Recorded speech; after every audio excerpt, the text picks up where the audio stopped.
പിഷാരടിക്കാണെങ്കിൽ ഏത് ഇന്റർവ്യൂവിൽ പോയിരുന്നാലും ചേട്ടനെ കുറിച്ചുള്ള ഓരോരോ പുതിയ പുതിയ കഥകൾ പറയാനുണ്ടാവും. അപ്പൊ ചേട്ടന് ഇനി ആരോടും പറയാത്ത ഒരു പിഷാരടി കഥ എന്നോട് പറയാവോ? പിഷാരടിക്കും അബദ്ധം പറ്റും. പിഷാരടി പറ്റുമല്ലേ? ഒന്ന് പറ ചേട്ടാ, ചേട്ടന്റെ അബദ്ധങ്ങൾ മാത്രമേ ഞങ്ങൾ കേൾക്കാറുള്ളൂ. പിഷാരടി എന്ന് വെച്ചാൽ പിഷാരടി വിചാരിക്കും പിഷാരടി ഭയങ്കര ബുദ്ധിമാനാണെന്ന്. പക്ഷെ മണ്ടത്തരങ്ങളെല്ലാവരും ഭയങ്കര ബുദ്ധിമാന്മാർക്കായിരിക്കും ഏറ്റവും വലിയ മണ്ടത്തരം പറ്റുന്നത്.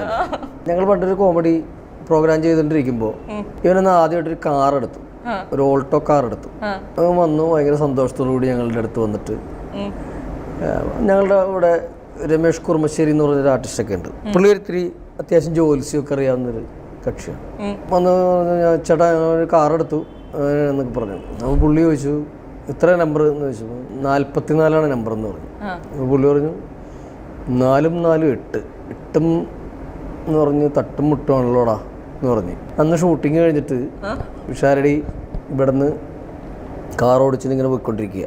നല്ല സ്പീഡിൽ പോയിക്കൊണ്ടിരിക്കുമ്പോൾ പെട്ടെന്ന് എന്തോ ശ്രദ്ധ തെറ്റി.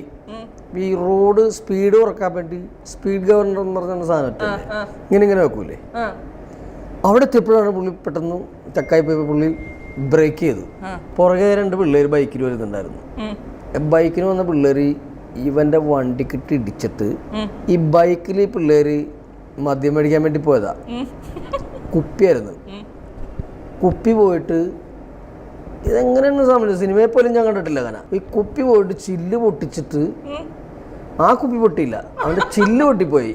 കാറിന്റെ അതിൻ്റെ ഉള്ളിൽ പോയി ഈ മദ്യക്കുപ്പി വീണ്. ആൾക്കാർ കൂടി ഭയങ്കര പോയി. ബൈക്ക് ഇടിച്ചേക്കുന്നു, കാറ് പൊളിഞ്ഞിട്ടുണ്ട്. ആദ്യത്തെ ദിവസം തന്നെ ഉണ്ടോ കാറ് ഇട്ട് ആൾക്കാർ കൂടിക്കഴിഞ്ഞപ്പോൾ പിഷാരടിയുടെ വണ്ടിയുടെ ഉള്ളിൽ മദ്യവും കിടക്കണം. ഭയങ്കര പ്രശ്നമായിട്ട് പുറകെ വന്ന് ഇടിച്ചവന്മാർക്ക് ഇവൻ നഷ്ടപരിഹാരം കൊടുക്കേണ്ടി വന്നിട്ടുണ്ട്. അങ്ങനത്തെ അബദ്ധമൊക്കെ ആളിന് പറ്റാറുണ്ട്. വലിയ ബുദ്ധിമാനാണെന്നൊക്കെ പറഞ്ഞ് നമ്മളെ പറ്റി കഥ ഉണ്ടാക്കും. അതെ ചേട്ടാ, ഈ കഥകളൊക്കെ എവിടെയെങ്കിലും ഒക്കെ വിളമ്പണം കേട്ടോ. കാരണം എന്താ വെച്ച് കഴിഞ്ഞാൽ നമ്മളെ കുറിച്ചുള്ള കഥകൾ മാത്രമേ അവിടെ കേൾക്കാറുള്ളൂ. ബുദ്ധി കാണിച്ചിടത്തൊക്കെ അതിന് പണിയിട്ടിട്ടുണ്ട്. ലാസ്റ്റ് വൈൻഡപ്പ് ചെയ്യുന്നതിന് മുൻപ് വിധിയെ കുറിച്ചുള്ള പ്രതീക്ഷകൾ എന്തൊക്കെയാണ് ചേട്ടാ? ഞാനതാ പറഞ്ഞത്, ഞാൻ ഒരുപാട് കാത്തിരിക്കുന്ന ഒരു സിനിമയാണ്. കാരണം ഇത്രയും ഇതായിട്ട് ഒരു സിനിമയിൽ അഭിനയിച്ചിട്ട് ഞാൻ കാത്തിരുന്നിട്ടില്ല. ഇത് ഞാനും എൻ്റെ കുടുംബവും കാത്തിരിക്കുന്ന ഒരു സിനിമയാണ്.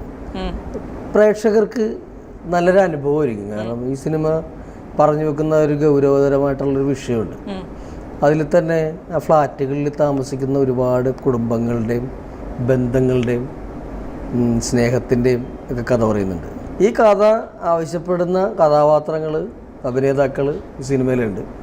ഈ സിനിമ കാശ് കൊടുത്താൽ മുതലാവുന്നൊരു സിനിമയും കൂടിയാണ്. അപ്പോൾ വിധി എല്ലാവരും തിയേറ്ററുകളിലേക്ക് തന്നെ പോയി കാണട്ടെ. എല്ലാവരും നല്ല അഭിപ്രായം ചേട്ടനെ അറിയിക്കട്ടെ.